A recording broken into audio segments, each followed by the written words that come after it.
when I was young, I didn't say that I felt that the pressure. I said that I'm under control, no problem. I said that lie to even my family, but Wow, that's interesting. To your yeah, family but as well. yeah, but the reality is the inside is really a lot of pressure. Many things. When you start to think about that for the race, for the strategy, many things never stop.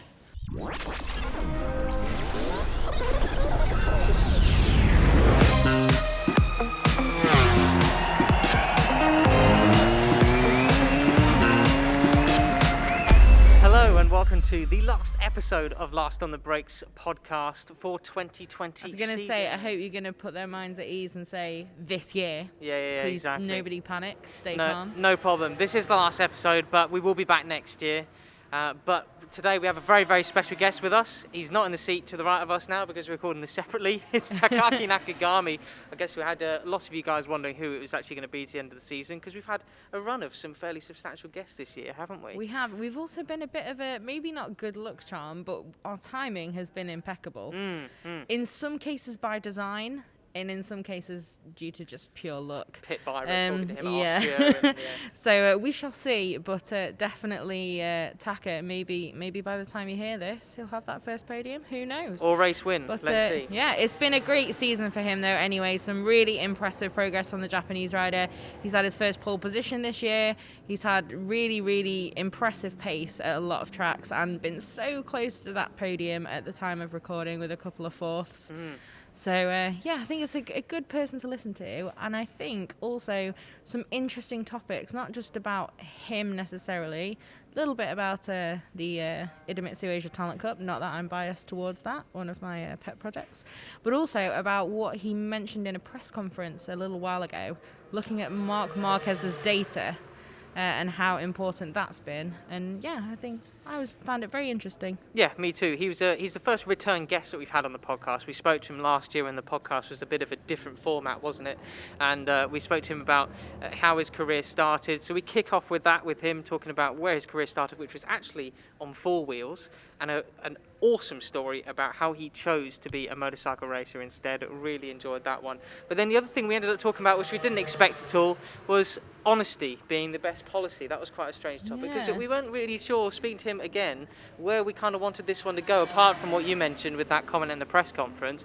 But it turned into a real good chat about how being honest with himself, his family, and even the media has helped him to go faster, which I think is a real fascinating insight for It most definitely everyone. is. You know me, I love the armchair psychology. Yeah. So especially getting to talk about it with the actual person implicated in the situation, I'm just like absolutely winning.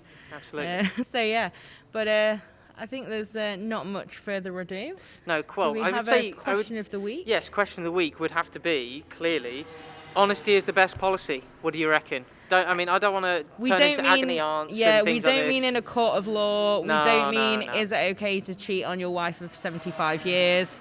We mean more sort of psychologically, is it sometimes better to pep yourself up with those the kind of talks and say like, no, it's actually this, or is it better to say, well, actually this situation is pretty difficult, Absolutely. and will that help you out more? So Before we get going, though, I would, because I know no one's going to listen at the end of this episode. When the interview finishes, you'll vamoose. But I do just want to say, at the end of this series, I mean, thanks to every guest that we've had, because we didn't half-hound some people on the DMs and Instagram to try and get them on Skype, and then also, especially the press officers on site in this ever increasingly difficult season for long interviews. The press officers who helped us out with getting some of the interviews, which you guys have all seemed to love. We really appreciate the support. most definitely, yeah. Thank you to all the guests, all the people that helped out, and I have to say, special shout out to F1 legend Mark Webber, because he was actually the easiest person to organise the whole year. Well, him and Greg Minnaar. And Greg Minnaar, that's true. Yeah, that's that true. was Just that. They like couldn't DM, have been happier. yes, when, this time, okay. Absolute dream. So Awesome, thanks, wasn't lads. Yes, and well, we haven't got any plans at the moment exactly what we're going to be able to do with season 3 next year, but do keep sending us some suggestions. Had some already. One was Gary McCoy, which I really like the sound of. That would be a good shout for a future episode. And I saw one as well that was some of the Dorna team commentators. So maybe one day we'll see Bert Day and crew unleashed. Oh, why not? Why not? That would be great, wouldn't it? So now I have some reservations. But before we ramble on too much, hey, let's hand over to us and Taka. Enjoy this final episode of the season. Takaaki Nakagami, you are the first return guest on the Last on the Brakes podcast. Now, a lot of people will be listening out there. A lot of them might have listened to the episode we did last year, so they will know your background story. Okay. But because there will be a lot of people listening who haven't heard it, I want to just recap a little that your career started on 4 wheels. Or was supposed to. Or was supposed to, right? So can you tell us about that? What was it that your parents wanted you to be? When I was 4 years old, my parents bought like a small bike in Japan, and because my parents used to just for hobby, but they are every weekend went to circuit and always make a race in 4 wheels like karting, and my parents, during the race, always I use this pocket bike in the parking. Okay, cool. So you're doing that, and then they're racing the car. My parents are doing the race, and a little bit playing with the pocket bike. How funny! And just fun. Then step by step we went to like a small track for the pocket bike, and it was of course I didn't really clearly remember, but my parents told me that the first day disaster was super slow, and even after all the time in the car park. Even I couldn't keep straight. Wow. The straight is always really. I'm not able to hold on the bike. You need 3 wheels. Yeah. Then my parents think that is no sense. It's better forget. But then the next day we tried again, and little bit better than the first time. So almost every day I remember that I went to practice during the day, or even after I woke up from my parents during the night also. I remember that when I was a kid, when we have a time, always try to some practice to try grow up, and that's it. Now, then I think when I was nine years old, I choose my life because my parents prepare 4 wheels, the karting, and one is a pocket bike, and I clearly remember that my parents told me that today you have to choose 4 wheels or 2 wheels. Wow. Oh my gosh. That's cool. Yeah. And we think as well sometimes that it's a lot of pressure in school deciding what you will study next. But when you're 9... of course I'm young, so I'm not pressure, just I try karting or bikes. And I remember that like a 2 hours karting, 2 hours pocket bike. And after that I choose motorcycle, because with the 4 wheels I felt really scared. Really? Because a different position, different, the lower down. Yeah, really low, and I'm really not comfortable with the 4 wheels. And after that I explained to my mom, I want to be a professional motorcycle rider, and she said okay, so no more 4 wheels, just focus on the 2 wheels, and now I'm here. So it was really really important, big decision for me. It was 9 years old, but a really important day for my my life. It was nice, but what a I guess story. You must feel now that you definitely made the right decision. Now I think so. Yeah, MotoGP I'm really proud pole of my position. decision. It's not going so bad. Yeah. So that's cool then. So we got a little bit of this story, like we said, when you were on the podcast last year. But we wanted to know as well, growing up racing in Japan, So now there is the Idemitsu Asia Talent Cup that tries to help a little bit more find riders from Japan and Asia and Oceania. But that was after your kind of time. How was your experience getting to MotoGP now from kind of Japanese domestic racing? Well, it's not only Japanese rider. I think for Asian Talent Cup is really helps for the Asia. Not Japan, also Thailand, Indonesia, of course in Malaysia, and as you can see, it's many young and they have a talent. The young kids, you can see the growing up is quite easy, and especially of course in Japanese rider, I think. I can see that the growing up is quite easier, and they have a potential. Also I think not team manager, but Alberto Puig, take care of young kids, and I know that a very long time ago from Alberto, he knows everything. So I'm not worried about about that, because the people, if listening and try to improve, to try to run from Alberto, I think easy to grow up. Progress. And me as well. Also, when I was young, when I was 12 years old, 13 years old, and I was MotoGP Academy, and Alberto was a team manager, and always I try to listen from his advice, some tips, and always working pretty well. So that's why I'm full respectful from to Alberto, and that's why he always, even now he take care of me, also young kids. So I think a really great, opportunity to follow that way.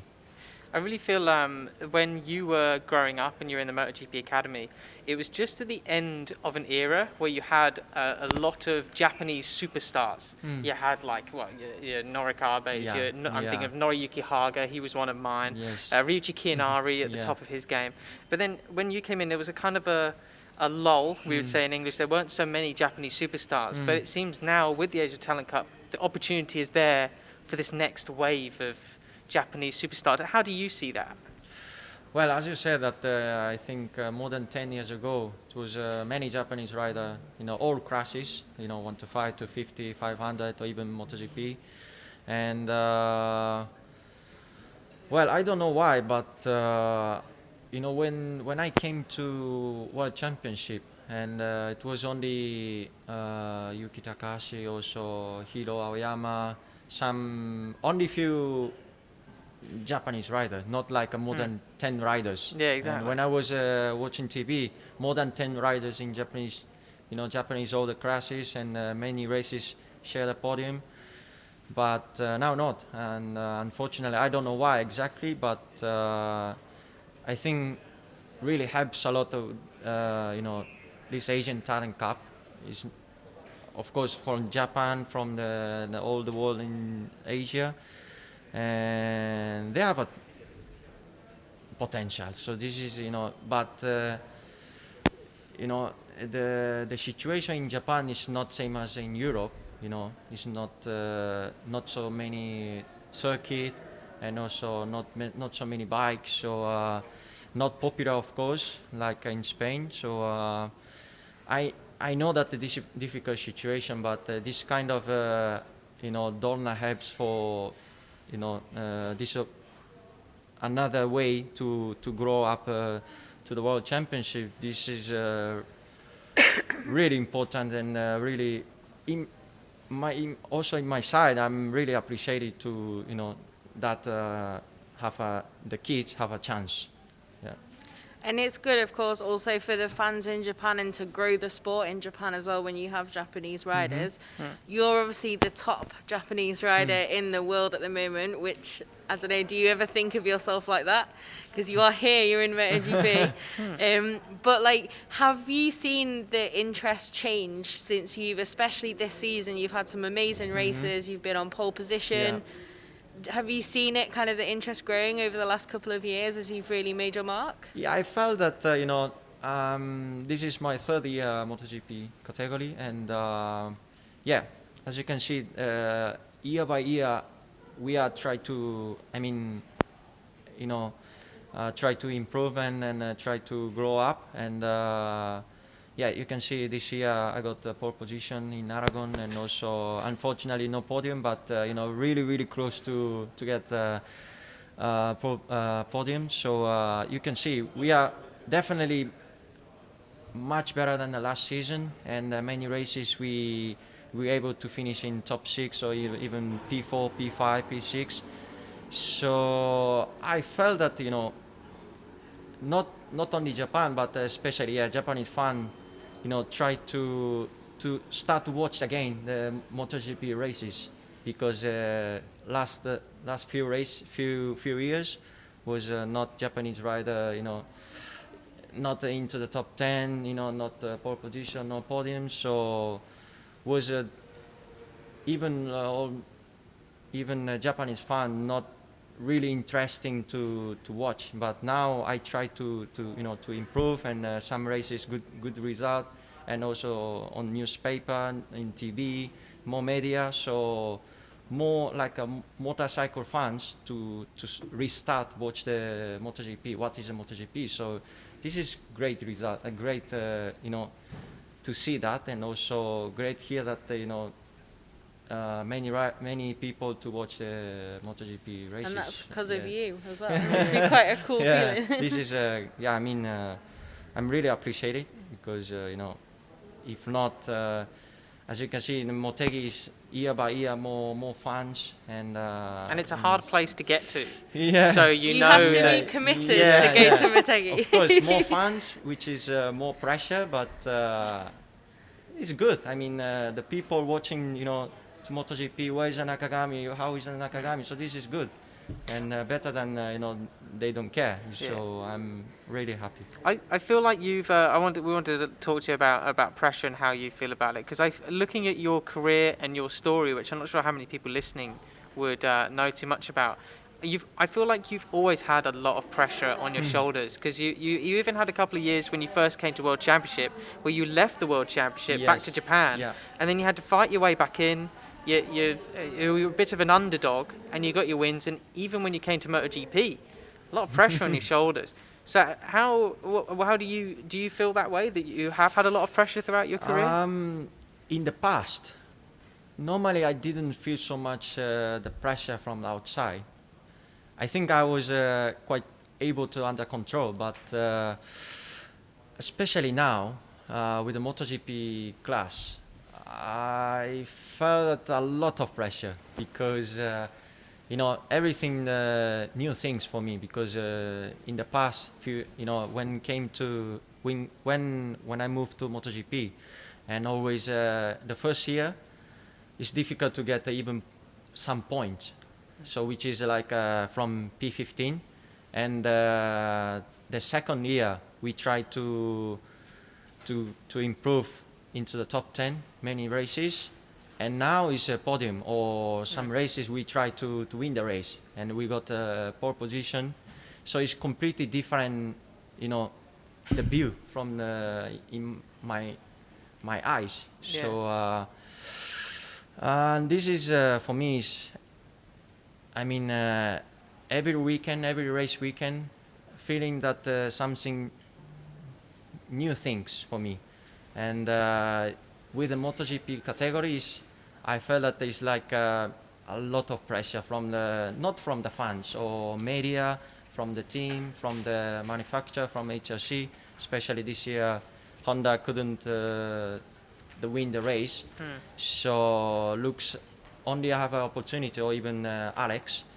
But I have a lot of pressure from the outside. I can say that this year, when you grow up, or when you make a great result, more pressure and more pressure. And unfortunately, few races I couldn't control that the pressure, and I was okay. I have a pressure, but I want to beat that pressure. I'm more stronger than that pressure. Wow, yeah. But it was too much. I was too excited. and yeah, easy. This MotoGP is so sensitive. Always you have to bring close to the 100%, but if you arrive to 101%, you are on the gravel. So very sensitive, really, really difficult, but you have to do it. And a few races, also rash race in Valencia too. I was many laps, arrived to 99, 100%, but arriving that moment, that corner, I was maybe out of the 100%, maybe 101%, and then I lose the front, and I was on gravel. So it's really difficult. I mean, difficult to manage that. How I have to manage that pressure or these kind of things. But for me, it's good. I mean, I always try to try, and if I have a mistake, okay, try to run from the mistakes and try to I have a next race, no injury, so this is really good, really important point, and that's why, we are always thinking to try and to improve, and this is only the way. So it's like, I guess one of those situations where you say the pressure seemed to be too much was in Aragon, where, like you said, you took that first pole position and you took the lead as well initially. Yeah. But I want to ask you, your social media post after you crashed out there seemed to be super honest and raw.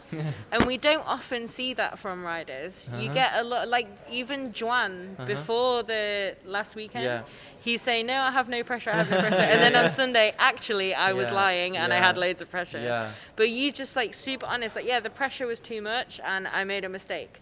Does that help you as well to then build back up to try and come back from a mistake, to say just like, yep, too much pressure, now we move on and we go again? For my personality, I don't want to, my feeling, I don't want to make a dark side. I mean, if I ever feel pressure, I want to say that I have a pressure, because I'm human and I cannot control. Sorry, I cannot control. And for me, my personality, for me, it's better to say that true. And okay, some rider they didn't want to show the real feeling. For example, Joan Mir, but for sure the people have a feeling from the outside. If you have a match point and for the world champion, it's really difficult to manage. And but some rider have Joan, he made under control, and but really important thing that for me, if I feeling that that moment was I felt a lot of pressure, so for me it's better to say that truth. And for me this is the way. I mean, for me, I choose this way, and I feel better when I post the SNS, and my through the feeling, and people understanding the show.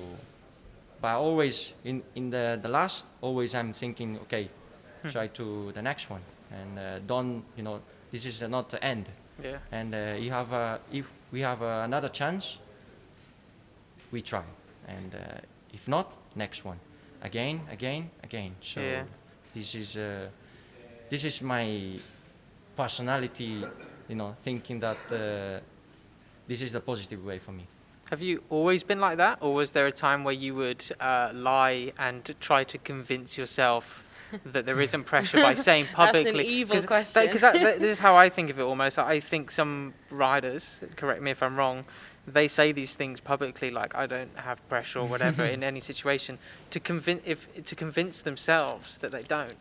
Did you ever do that and then you changed, or have you always been this way? Yeah? Because in the past, when I was young, around like 20 years old or before World Championship, of course, all the races, even different situation, but before on the grid, before the start, exactly same feeling that it's like not a kind of pressure, but you feel that the heart rate is, is coming higher and higher, And but yeah, in the past when I was young, I didn't say that I felt that the pressure. I said that I'm under control, no problem.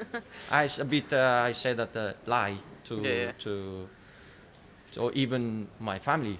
But Wow, that's interesting. To your yeah, family but as well. yeah, but the reality is, the inside is really, a lot of pressure. Many things. When you start to think about, that for the race, for the strategy, many things never stop. And so now I'm not trying to think about before for example, in the Saturday night before into the bed.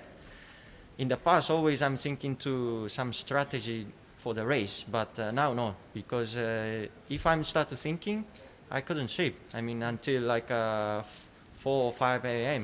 Yeah. So, and then it's going to be a worse nervous. race. Yeah. I couldn't sleep, and I was thinking that. So now, yeah, before the race, I try to sleep well, and of course, because any moment before the start, you felt that the pressure. This is exactly the same. If you sleep well, or if not, last moment you felt that the pressure. So I changed. I think 5 years ago, I changed myself.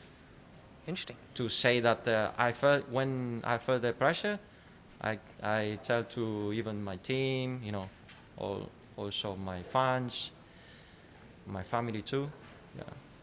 Awesome. It's interesting because also 5 kind of years ago is when your career really started going up and up to where you are now. Maybe it's the trick. Yeah, I think this is better way for me, and less. I have a pressure, but less. A kind of the weight. Yeah. So yeah. So the pressure's there, but the weight of trying to think about it is gone. Better, yeah. That's interesting. So the other thing, the last thing we'll talk about before, at the end we have a quick fire round of a few questions. But first, the other thing was that you said, I think in the press conference, in one of the press conferences in Valencia, you talked about how after the first Jerez race this year, yes, you were like, oh no, okay, I'm too slow. yeah. What do I do? Yeah. And you said you looked at Marc's data.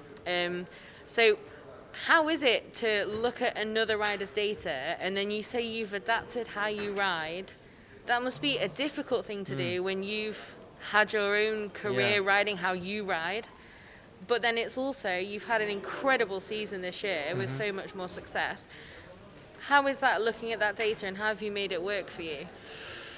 Well, I'm not a world champion. I'm not I never won the races, and also no podium that moment. So in MotoGP. In MotoGP, in MotoGP. You are a Grand Prix winner.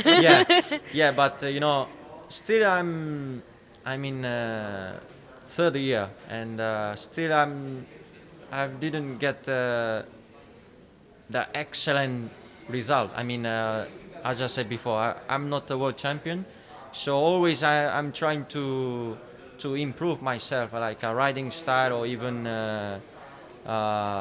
set up on the bike, of course.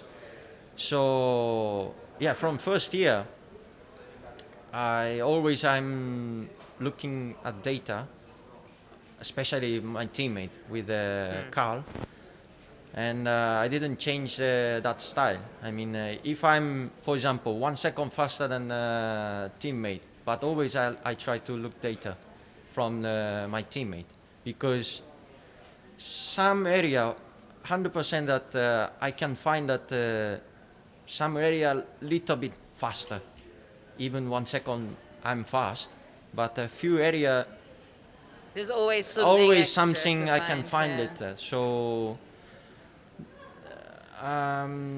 always of course, first race in Jerez I finished, I think, top 10, P10. And for me, it's a really bad result. And also the race pace, feeling on the bike was really bad for me. And the next race very soon, and I realized that I have to change the style because with the 19 bike and also had the surgery in the winter, the physically is not 100%, so I have to change, and so only the way, to see the Mark data, and because he knows that pretty well how handle the bike with the Honda's bike. Pretty well. So especially last season 19, he won many races. So why not? I have to. If I have a chance, I try to see his data and how he managed this bike, and then I can I can see that many tricks that on the braking in the mid corner exit, many things was same bike, but on the graphics completely different. Wow. So first time I see. You're Wow. like, Yeah, that's what I was going to ask. how he managed, and then from the HRC, Takeo explained very well with the Japanese, and analyze the deeply, where's the different on the braking, but especially on the braking is huge different how he stopped the bike, and then the first moment I saw that completely different how stop the bike, and okay, I have to do it this one, and of course not easy to do it. No, it's not easy to copy, but at least I have to try. Otherwise, the same result like I say RS1. So I keep try to adapt. So always when I'm riding, always I'm remember that the graphic how he Really? made it, and always the thinking, and it was good. I mean, suddenly I felt that the lucky point. I suddenly like few laps I felt that I found that a kind of Mark style, and I able to very well. I mean, stop well, able to easy to stop the bike, and easy to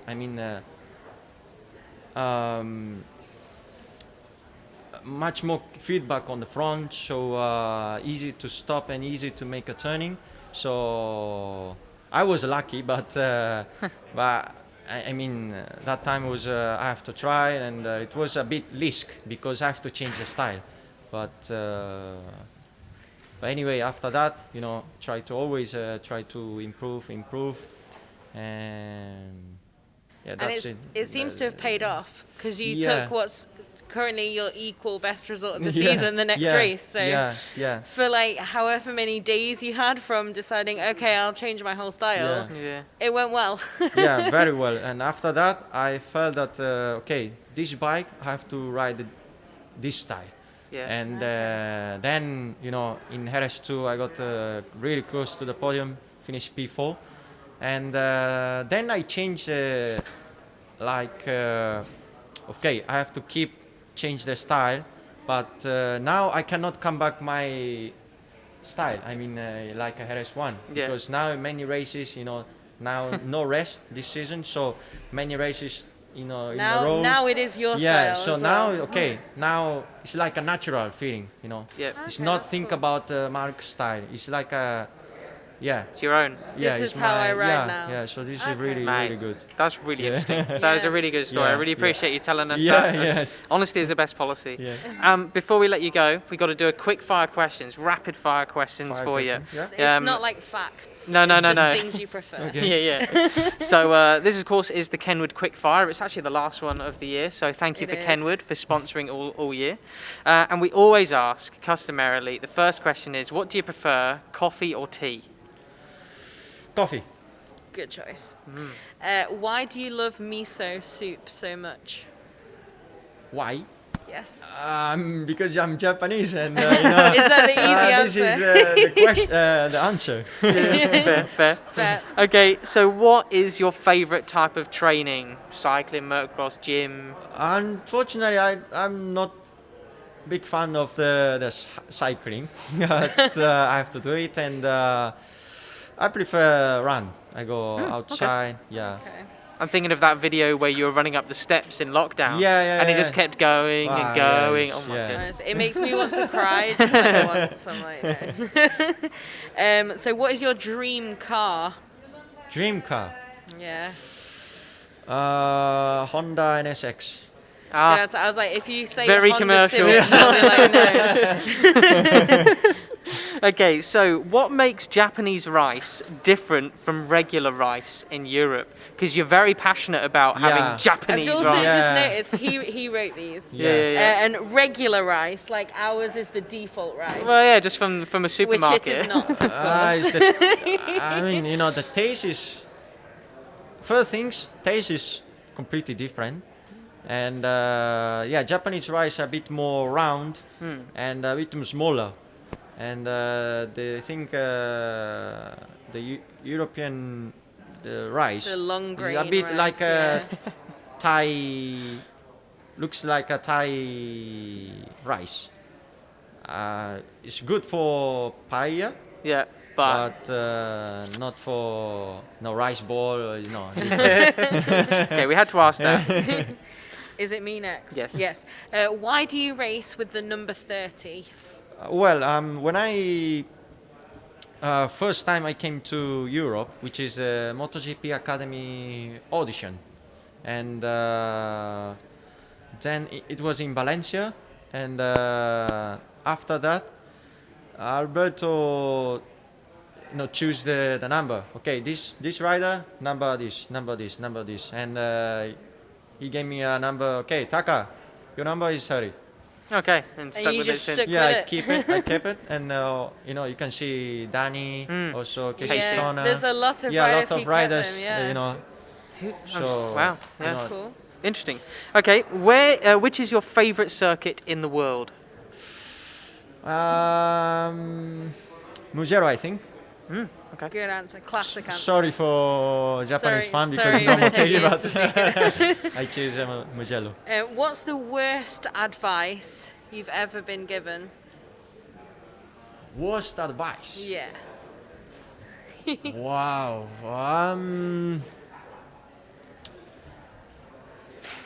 No, not worst. I didn't have. No? No? No, because. Oh, we've had a quick fire failure. yeah, You've yeah. never had worst advice. interesting. That's good though. Because. You've got a lot of good people around you then. Yeah, this is a good thing, around my people, always Lucio, also Alberto, many people. Good advice, don't crazy things, always you have a potential, be calm and don't panic and. Okay, so, the final question is though, what is the best advice you've ever been given? Can you think of that? I remember that in Jerez, before race 2, which Yep. is Andalusian. So Andalusia back-to-back, Grand yeah. Prix, yep. Mark was there because Mark, he went he to came back. hospital, surgery, and he came back to again on track. But unfortunately, he couldn't make race. But he was on hospitality. We shared the table, dinner together, and he said, "Taka, you have a pace, and don't panic. You can win the race."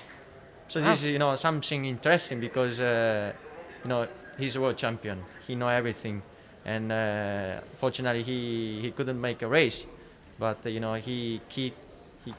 tried to even keep advice with the Honda you. family. So Oh, this is really nice. I love that. Yeah, same. Advice from Marc Marquez from himself. Marc, Oh, cool. Hey, thank you very much. Thank That you. was the Kenwood Quickfire, and Yes. thank you for your time. I Thank really you too. appreciate it. Yes, thank you so much. And have a great weekend. Obviously, everyone listening or watching this will be enjoying it after we've Portimao, seen the final race of the season. Okay. But also, congratulations on an amazing 2020. Thank you so much. As well as we have Thank seen you. those moments maybe of a bit more bad luck, we've also seen amazing stuff. So congratulations, Thank you. it's been great to Really, watch. I appreciate it. Thank you so much. So that's it then. We are at the close of the 2020 season of Last on the Brakes. And as we said in the intro, you're doubtless not listening to this. But if you are, God bless you. And thank you for hanging around. And if you're already this far, I'll give you a little nugget. As you can probably hear in the background of our microphones, we're recording this during MotoGP FP2 because we ran out of time on Thursday. Yeah, we did. And actually, we need to cut this short because I actually want some lunch now as well. But without any further ado then, thank you so much to everyone who's watched, listened, commented, all whatever you like, everything, all the interaction that we've had. Thanks so much. Thank you to everyone we've had on the show. We very much hope you've enjoyed it. And keep those suggestions coming, especially with a bit longer to think about it. And yeah, we've got plenty of exciting stuff planned for 2020, but there's always room to improve and take some suggestions. So let us know. See you next year. Ciao for now.